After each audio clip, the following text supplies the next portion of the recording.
Fathers leave things behind when they die. Photographs, advice, sentences left unfinished.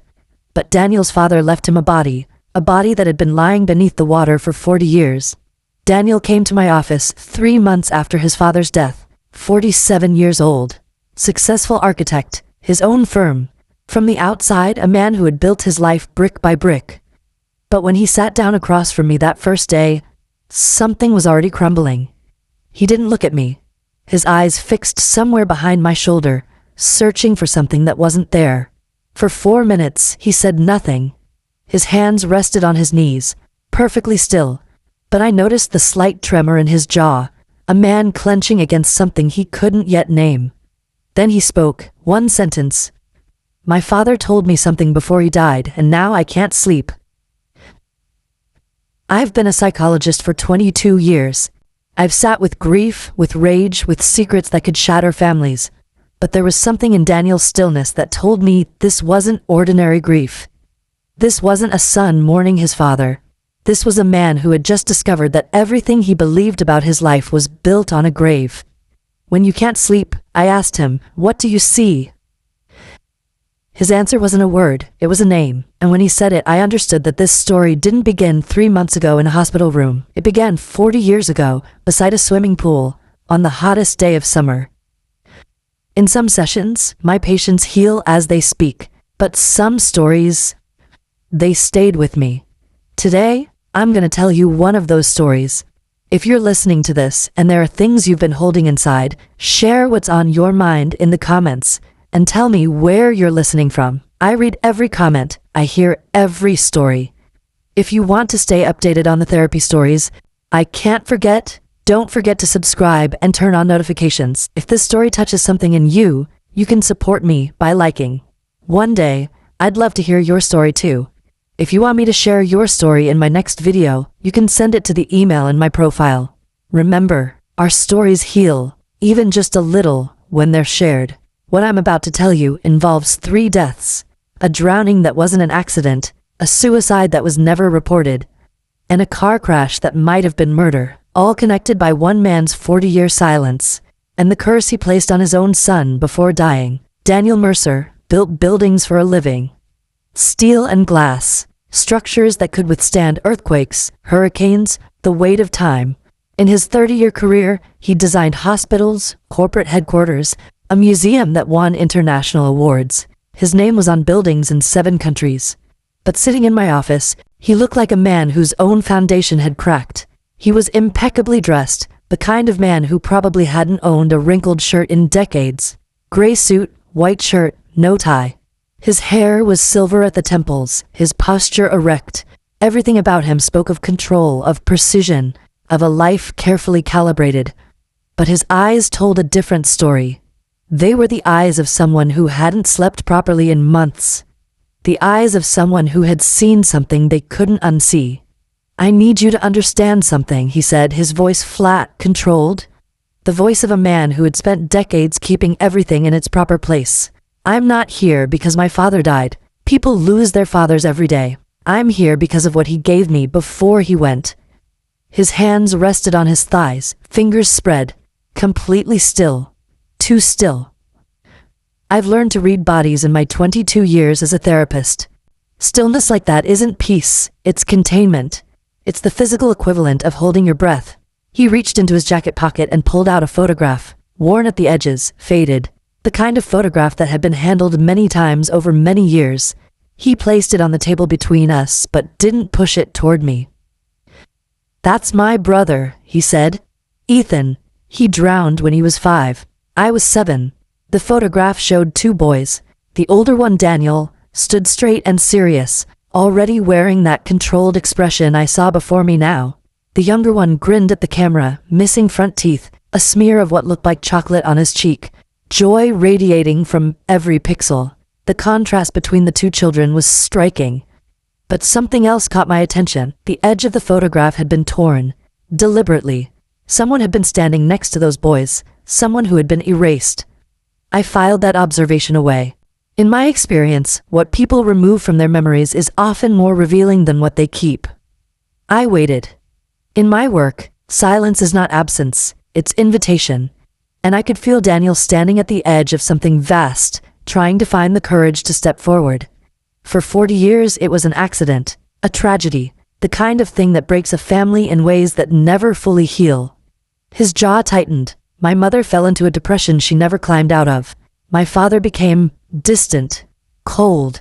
He was never a warm man, but after Ethan, he became something else, something I could never reach. And you? I asked. I became the only son, the one who had to be perfect, the one who couldn't make mistakes, the one who had to make up for everything that was lost. A long exhale. I built my entire life around being enough for both of us. What I was observing in Daniel was a phenomenon I've seen many times in my practice. The architecture of a compensatory self. When a family experiences catastrophic loss, surviving children often unconsciously reshape themselves to fill the void. They become hyper-responsible, hyper-achieving, hyper-controlled. Not because they want to, but because the family system demands it. Daniel hadn't just lost a brother that day. He'd lost permission to be anything other than flawless. Daniel, I said carefully, you said your father gave you something before he died, but the way you're holding that photograph tells me whatever he gave you didn't feel like a gift. It felt like a weight being transferred. What exactly did he place on your shoulders? He looked at me then. For the first time, direct eye contact, and what I saw there wasn't grief, it was something closer to horror. The truth, he said. He gave me the truth. His hand moved to the photograph, fingers hovering over his brother's face. And I noticed something I hadn't before, a slight discoloration on the photo, as if something had been torn away, a presence erased. But that detail would come later. First, I needed to understand what 40 years of silence had been protecting. Daniel's father, Richard, had been diagnosed with lung cancer 6 months before his death. Stage 4. The doctors gave him weeks. He lasted longer than they expected. Richard Mercer was not a man who surrendered easily to anything, including his own mortality. He called me to the hospital, Daniel said. 1 week before the end. My mother had died 8 years earlier, so it was just us, father and son, I thought. He swallowed against something lodged in his throat. I thought he wanted to say goodbye. I thought he might finally tell me he was proud of me. That's what sons want, isn't it? Even at 47. Even when we've built empires, we still want our fathers to see us. I noted the way his voice shifted, younger, somehow, more vulnerable. Daniel, the successful architect, had receded. In his place sat Daniel the boy, still waiting for something he'd never received. Take me to that hospital room, I said. What were his exact words? Daniel's hands, which had been so still, now gripped his knees. His knuckles whitened. He said, I need to tell you about your brother. And I thought, okay, maybe he needs to talk about Ethan. Maybe this is how he processes, but then he said something else. A breath. In, out. The sound of a man trying to hold himself together. He said, Ethan wasn't my son.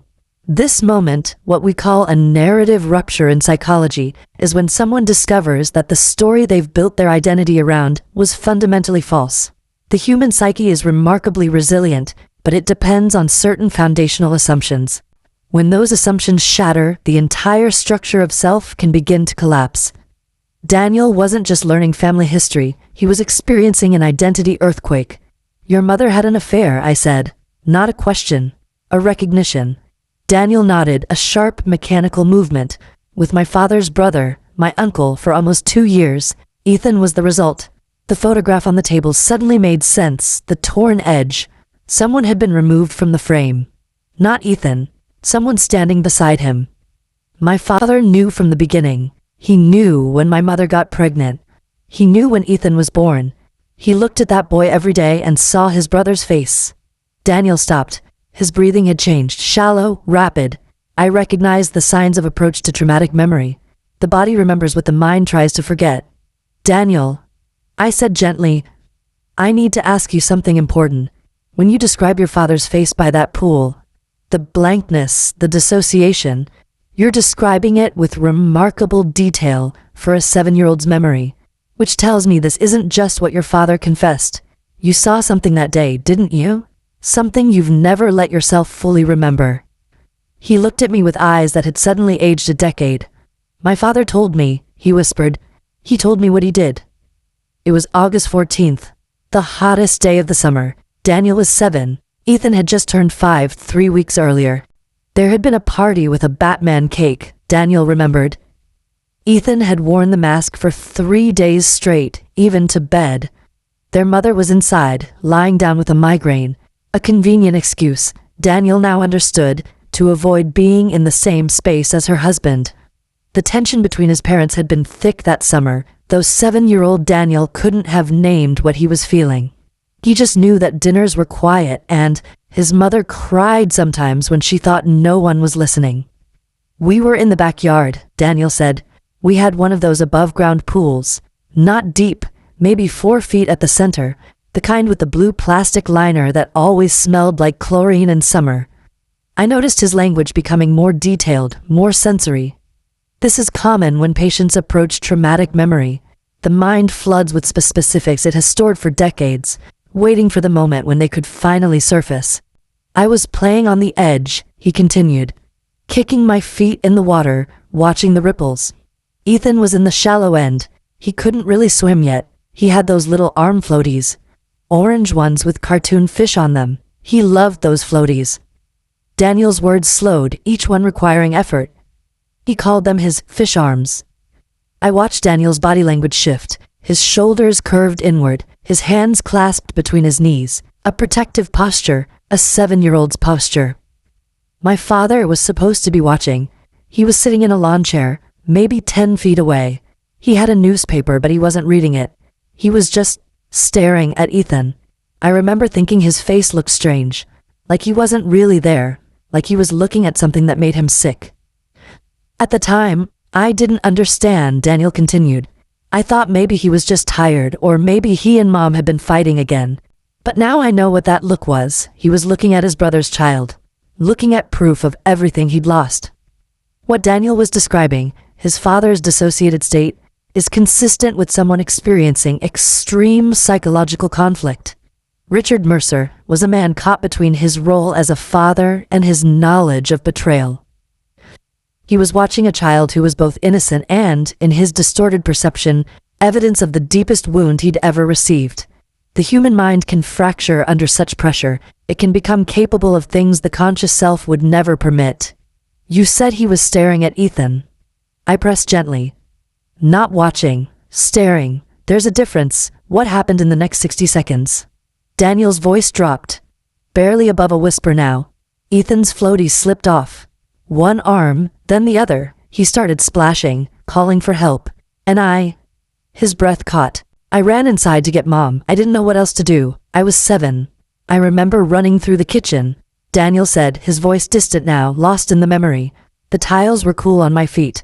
I was screaming for her. I could hear Ethan behind me, still calling, his voice getting higher and more scared. And all I could think was, Dad will get him. Dad's right there. Dad will get him.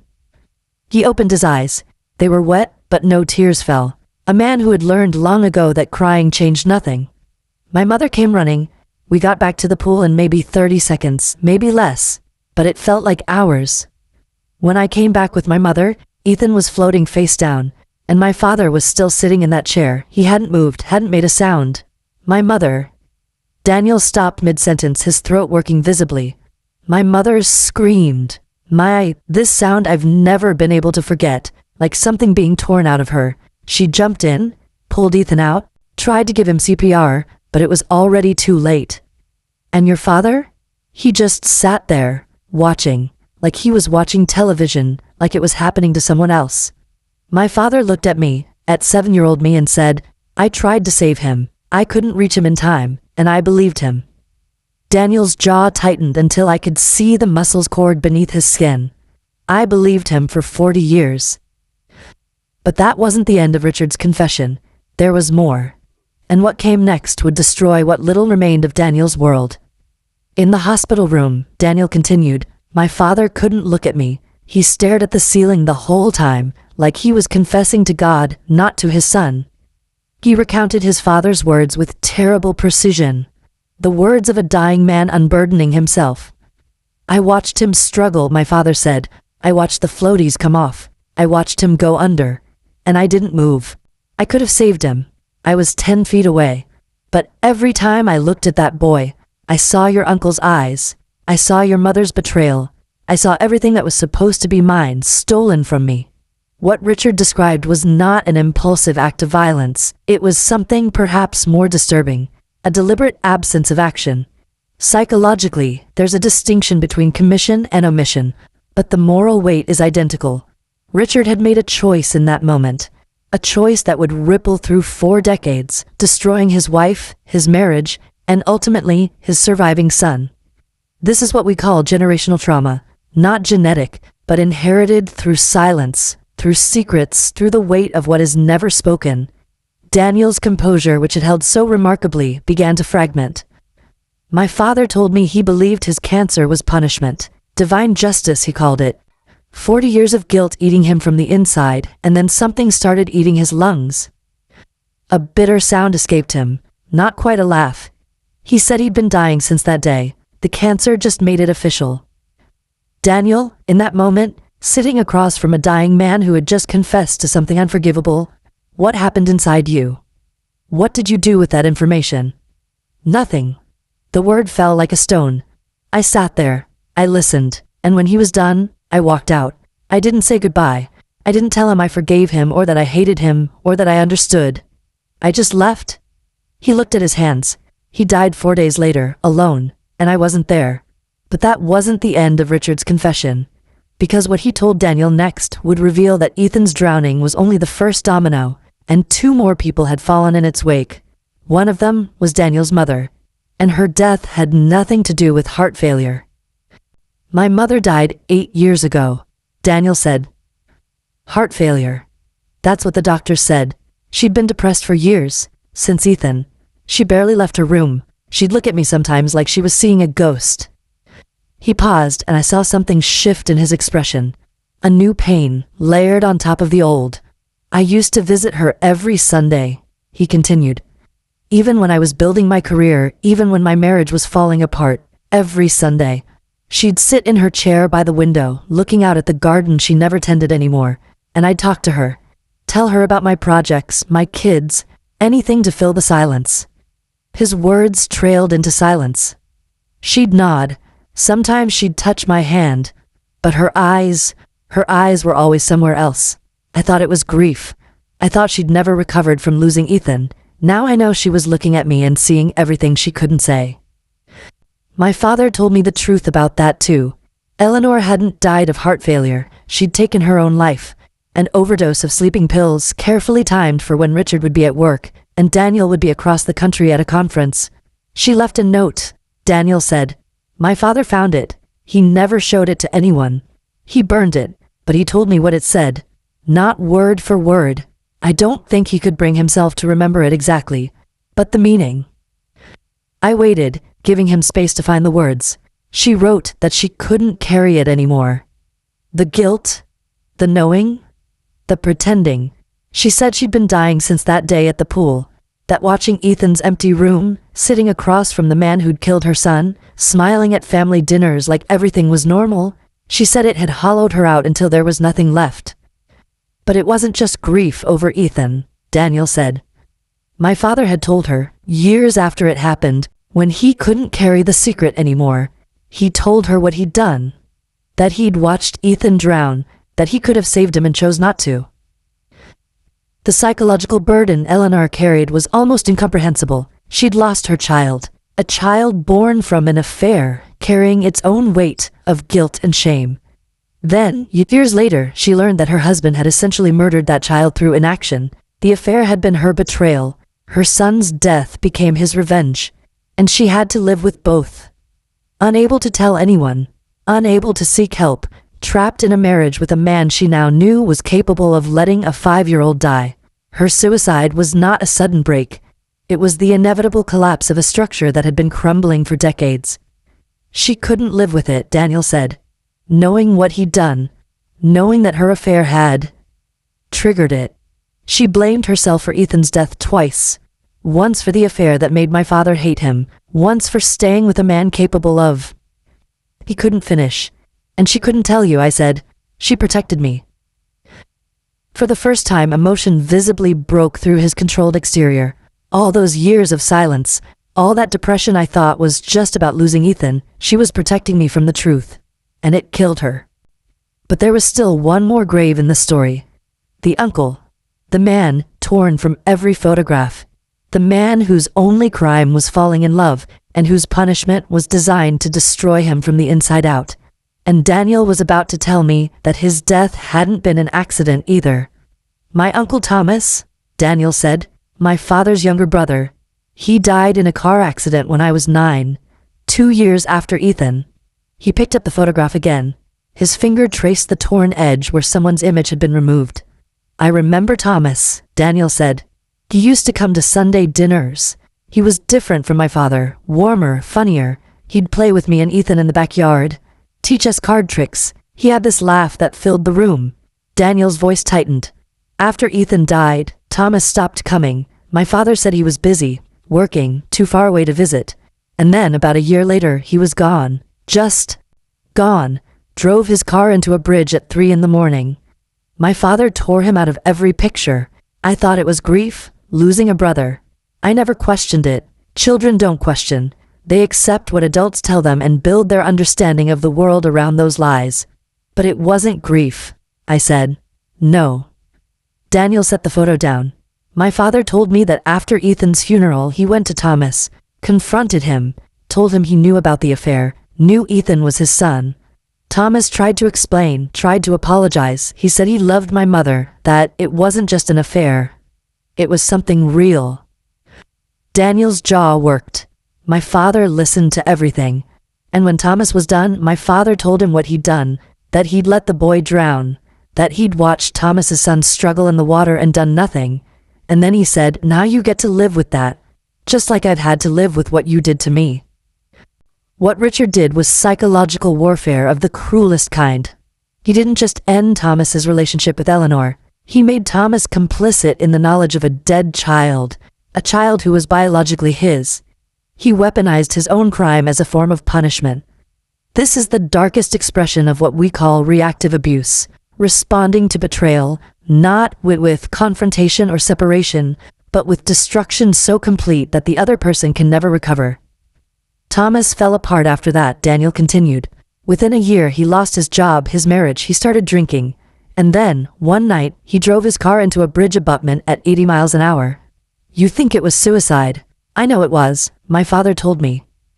Daniel's voice hardened. He said Thomas called him the night before, told him he couldn't live with what he knew. And my father? A breath. My father said, good. The room felt colder. I've heard many confessions in my career. Stories of abuse, betrayal, violence, but the calculated cruelty Richard Mercer had enacted across 4 decades was something that still made me pause. 3 deaths, Daniel said quietly. My brother, my uncle, my mother. All connected. All because my father decided that someone else's sin deserved a punishment only he could deliver. But Daniel wasn't finished, because the darkest part of this story wasn't what his father had done. It was what Daniel himself had seen, and buried so deep that even he didn't know it was there. Until his father's confession unlocked a door that had been sealed for 40 years. You asked me what I see when I can't sleep, Daniel said. It's not just water, it's not just the sound of splashing, it's my father's face. He leaned forward, elbows on his knees, head hanging. For a long moment he didn't speak. I could see him gathering himself up, preparing to revisit something he'd spent 4 decades avoiding. I told you I ran inside to get my mother. That's true. But before I ran... His voice fractured. Before I ran, I looked at my father. I looked right at him, and he wasn't moving. He was watching Ethan struggle and he wasn't doing anything. His hands pressed against his temples as if trying to hold something in, or push something out. I remember his face so clearly now. That blank expression, those empty eyes. He was looking at Ethan like he was watching a television show, like it was already over, like it had already been decided. This is what we call a traumatic memory fragment, a piece of experience so overwhelming that the child's mind couldn't fully process it. Daniel's 7-year-old psyche had witnessed something it couldn't comprehend, a father choosing not to save a drowning child. The memory had been there all along, buried beneath decades of denial and rationalization. His father's confession hadn't planted a new memory, It had unlocked one that had been waiting in the dark for 40 years. I knew, Daniel said, his voice barely audible. On some level, I knew. I've had nightmares about that moment my entire life. The water, the screaming, and my father's face, just watching. I always told myself it was trauma, that I was misremembering, that grief does strange things to memory. He looked up at me. His eyes were glassy, but the tears wouldn't come. A man who had spent so long frozen that even his grief was trapped behind ice. I wasn't misremembering. I was the only witness, a 7-year-old boy who saw his father let his brother die, and I've spent my entire life pretending I didn't see what I saw. The weight of what Daniel was carrying became clear to me then. This wasn't just about his father's sins. It was about his own. The sin of silence, of forgetting, of building a life on a foundation of repressed truth. And there was one more question that needed answering. The question his father had planted like a seed of poison in that hospital room. Before I left that hospital room, Daniel said, my father said one more thing. The last thing he ever said to me. He sat back, exhausted. A man who had been carrying a weight he'd never asked for. He said, "You're like me, Daniel. I see it. The coldness, the control, the way you keep everyone at a distance. You're gonna end up alone, just like I did. It's in our blood." Richard's final words were not a confession. They were a curse. A dying man's attempt to transfer his own pathology onto his son. This is something I've seen before. Abusers who cannot face their own nature projecting it onto their victims. Richard couldn't die believing he was uniquely monstrous. He needed Daniel to carry that darkness forward, to validate his own choices by predicting their repetition. It was the final act of cruelty from a man who had spent his life disguising cruelty as justice. "That's why I'm here," Daniel said. "Not because of what my father did, not even because of Ethan or my mother or Thomas. I'm here because I need to know." He faltered, the words lodging somewhere deep. "I need to know if he was right. Am I like him? Is there something broken in me that could let something like that happen?" He was asking the question that had been torturing him for 3 months. The question that kept him awake, staring at ceilings, flinching at the sound of water. "My wife left me 3 years ago. She said I was emotionally absent. My kids barely talk to me. I've built buildings all over the world, but I've never built anything real with another human being." He spread his hands, palms up, empty. What if my father was right? What if the only thing he ever gave me was his worst self? This was the moment that would define Daniel's entire therapeutic journey. The answer I gave him wouldn't just be words. It would be a choice about what kind of man he could become. But first, I needed him to understand something about the difference between inheritance and identity. Because Daniel wasn't just carrying his father's secrets. He was carrying his father's definition of who he was. And that definition was a lie. I've worked with many patients who believed they were doomed to repeat their parents' mistakes. Children of alcoholics convinced they would drink. Children of abusers terrified they would raise their hands. Children of the emotionally absent certain they could never truly connect. And in every case, the belief itself was the prison. Not genetics, not destiny. The belief. I let silence hold the space for a moment. In therapy, timing is everything. Rushing to reassurance can feel like dismissal. Daniel needed to sit with his question before I offered any answer. Outside my window, the afternoon light was beginning to fade. We'd been talking for almost 2 hours. Daniel hadn't moved from his position, that protective hunch, that guarded stillness. But something in his eyes had shifted. The frozen quality was beginning to thaw, and beneath it I could see exhaustion. The exhaustion of a man who had been holding himself together through sheer force of will. "Daniel," I said finally, "do you know why you came here today?" He frowned. "I just told you. You told me you're afraid you're like your father. But if you truly believed that, you wouldn't be sitting in this chair. Men who are capable of what your father did don't ask for help. They don't question themselves. They don't lose sleep over the possibility of their own darkness." I watched his reaction carefully, his brow furrowed, not in rejection, but in consideration. This was a man who had spent his life analyzing structures, looking for weaknesses and strengths. Now he was being asked to analyze himself. "Your father kept his secret for 40 years, I continued. He watched a child die and told no one. He learned that his wife had killed herself because of what he'd done, and he buried that too. He drove his own brother to suicide and called it justice. Does that sound like a man who questioned himself? Does that sound like a man who lost sleep? Daniel's hands, still clasped between his knees, tightened. Your father slept fine, I said. For 40 years. The only thing that finally made him speak was his own mortality. The realization that he was going to die with this weight on his chest. And even then, his confession wasn't about making things right. It was about transferring the burden to you. Making you the keeper of his secrets so he didn't have to die alone with them. This is a critical distinction in psychological assessment. People who genuinely lack empathy, those with antisocial personality structures, rarely experience doubt about their own morality. The very fact that Daniel was tormented by the possibility of being like his father was evidence that he wasn't. His capacity for guilt, for self-examination, for horror at what his father had done, these were signs of a conscience very much intact. The wound he carried wasn't the absence of humanity. It was the suppression of it. Daniel stared at me. Something in his face shifted, the first crack in the frozen mask he'd worn into my office. Your father told you that you were cold, I continued. But cold isn't what I see. I see a man who learned very early that showing emotion was dangerous. That being vulnerable meant being hurt. You didn't become distant because you don't feel, Daniel. You became distant because you feel too much, and no one ever taught you what to do with it. His jaw worked, fighting something. A 7-year-old boy watched his brother drown and his father do nothing. That boy had no one to help him process what he'd seen, so he did what children do. He buried it. He built walls. He constructed a self that could function, that could achieve, that could look successful from the outside. But inside, I leaned forward.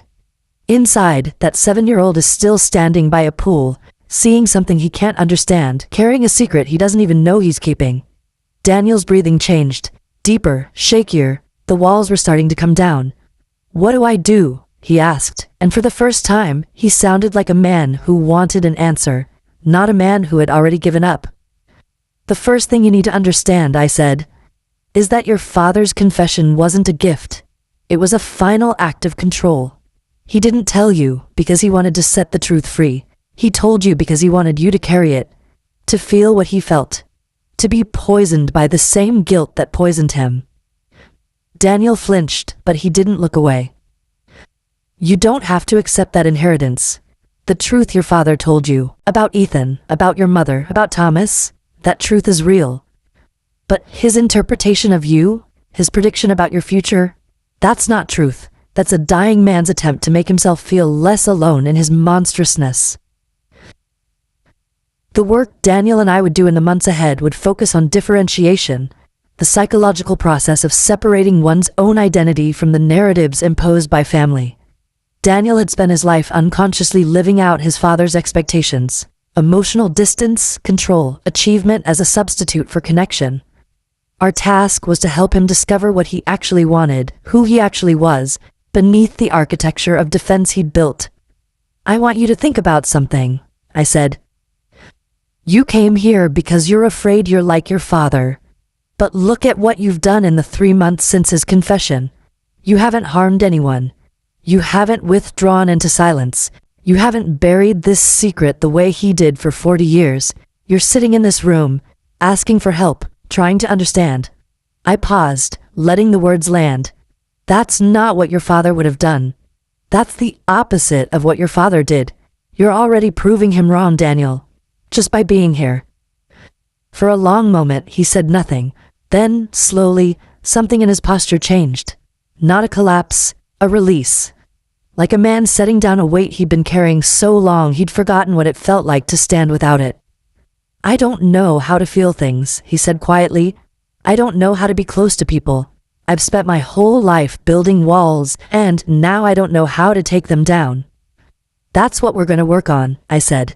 Together. It won't be quick and it won't be easy, but you've already done the hardest part. What's that? You've chosen to stop running. Daniel and I would work together for 18 months. In that time, I would watch him confront demons that had been waiting in the dark for 4 decades. But the moment I remember most came much later, the day he told me about the letter he wrote. Not to his father, not to his dead brother, to the 7-year-old boy who had stood by that pool, carrying a truth too heavy for any child to bear. Over the following months, Daniel did the difficult work of rebuilding himself. Not from scratch, the foundation was always there, but he learned to recognize which parts of his architecture had been built by his father's expectations and which parts were truly his own. The first breakthrough came in our 6th session. Daniel had been talking about his work, how he designed buildings to withstand stress, how he calculated load-bearing walls and pressure points. And then, mid-sentence, he stopped. I built myself the same way, he said, wonder in his voice. I made myself into a structure, strong, stable, able to hold up under pressure, but I forgot to put in any windows. It was a metaphor, but it was also a recognition. The first time Daniel saw his emotional defenses not as personality, but as construction. Something he had built, something that could be renovated. He reconnected with his children, slowly, awkwardly at first. He called his daughter on a Tuesday, not a scheduled call, not a birthday or holiday, just a Tuesday, and asked her to have coffee with him. She was silent for so long he thought the call had dropped. She said yes, Daniel told me in our next session. And then she said, Dad, are you okay? You've never called just to talk. He laughed, the first real laugh I'd heard from him. I've been her father for 23 years, and she was genuinely shocked that I wanted to see her without a reason. He sat with his daughter and told her, I know I wasn't the father I should have been. I want to understand why, and I want to do better. She cried. He cried. It was the first time in her 23 years that she'd seen her father's tears. His son was harder. Marcus was 26 and had inherited his father's walls. The distance, the self-reliance, the conviction that needing people was weakness. But Daniel kept showing up, kept calling, kept saying, I know I wasn't there. I'm trying to be here now. He might never forgive me, Daniel said once. He might always hold that distance, and I have to accept that. I can't control his response. I can only control my actions. This understanding that we are responsible for our efforts, not others' reactions, is one of the most liberating realizations in recovery. Daniel was learning to show up without guarantee, to love without conditions, to try without knowing whether he would succeed. What Daniel discovered in therapy was that his emotional distance had been a survival mechanism, not a personality trait. As a child, he'd learned that vulnerability was dangerous, that being seen, truly seen, meant being exposed to pain. The walls he built had protected him, but they'd also imprisoned him. The process of dismantling them wasn't about becoming a different person. It was about allowing himself to be the person he'd always been underneath. The letter to his 7-year-old self took him 3 sessions to write. He would start, then stop, then crumple the paper, and begin again. What do you say, he asked me once, to a child who saw something no child should see? You tell him it wasn't his fault, I said. You tell him he did the best he could with what he knew, and you tell him that you see him, that someone finally sees what he's been carrying all this time. But I forgot, Daniel said. I buried it. I let 40 years pass without acknowledging what I saw. That forgetting was protection, I told him. A 7-year-old boy can't process watching a parent choose not to save a drowning child. Your mind did exactly what it needed to do to keep you functional. The forgetting wasn't failure, it was survival. He came to the next session with a handwritten letter, folded into a small square. His hands shook when he took it out. I wrote it at 3 a.m., he said. Couldn't sleep. The words just came. When he finally read the letter aloud in my office, his voice shook. But he read every word. Dear Daniel, it began. You were 7 years old, and you saw something terrible. You didn't understand it then. You couldn't. But you carried it anyway, because that's what you thought you had to do. I'm writing to tell you that it's okay to put it down now. His voice broke. He stopped, breathed, continued. You weren't supposed to save him. You were 7. You ran for help. That was exactly right. That was exactly what a 7-year-old should do. The person who was supposed to save him didn't. That's not your fault. It was never your fault. You've spent 40 years thinking you failed somehow. that if you'd been faster, smarter, braver, maybe things would be different. But listen to me. You were a child. You did everything a child could do. The failure wasn't yours. I see you now. The scared little boy standing by the pool. The boy who kept the secret even from himself. The boy who grew up thinking he wasn't allowed to feel things because feeling things was too dangerous. I see you. I believe you. And I'm here to tell you that it's over. You don't have to carry it alone anymore. You're not alone anymore. Someone sees you. Someone believes you. And what happened that day, it was never, ever your fault. He looked up from the letter, tears running down his face. And for the first time since I'd met him, he wasn't trying to stop them. He stopped coming to therapy 6 months ago. Not because he was fixed. Healing doesn't work that way. But because he had the tools now. He knew how to feel. How to reach out. How to stand beside his own pain instead of running from it.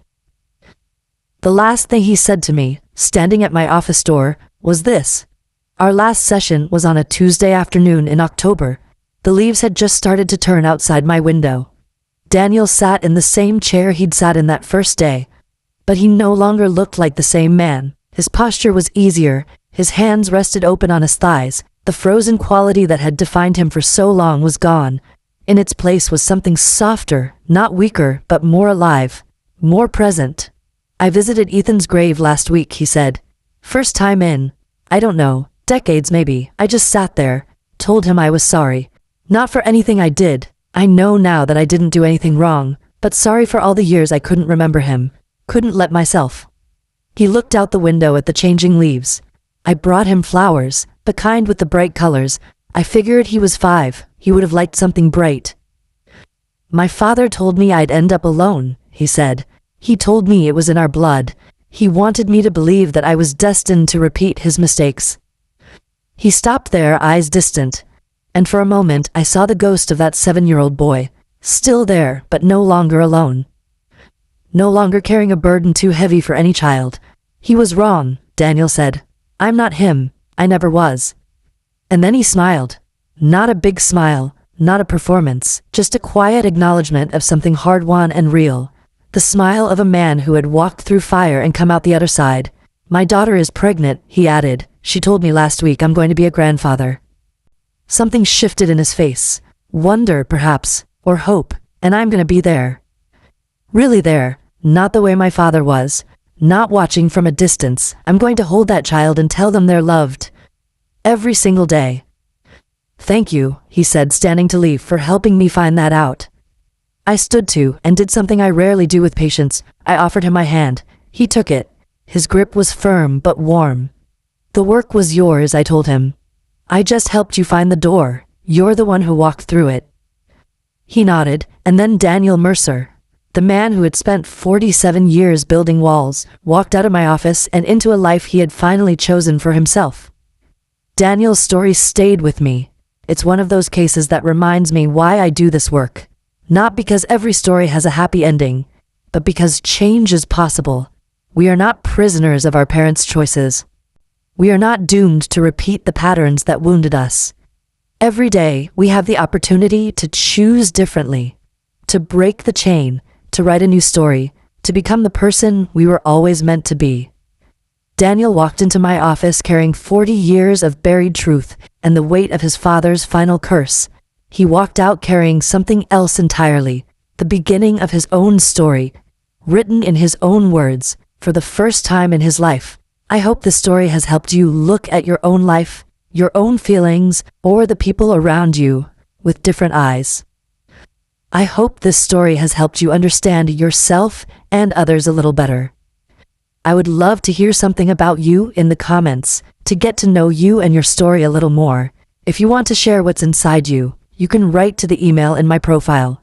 And if this story touched you, don't forget to like the video and subscribe. To stay updated on the next real-life story, click the bell icon to turn on notifications. Before we end, I want to ask you a few questions. Take a moment to think about them. What do you think about this story? Does Daniel's journey remind you of anything in your own life or in the lives of people you know? Can a child ever truly heal from witnessing something they were never meant to see? Or do we just learn to live with what we know? If you discovered that a parent you loved had done something unforgivable, something that destroyed your family, could you still mourn them? Would you want to? Do you believe we inherit our parents' darkness?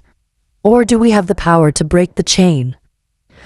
What would you say to the 7-year-old Daniel if you could go back in time? And what would you say to the 47-year-old Daniel who walked into my office that first day? Do you think Daniel's father deserved to die alone? Or does everyone, even monsters, deserve someone to hold their hand at the end? Share your thoughts in the comments. I read every single one. Your perspective matters, your voice matters.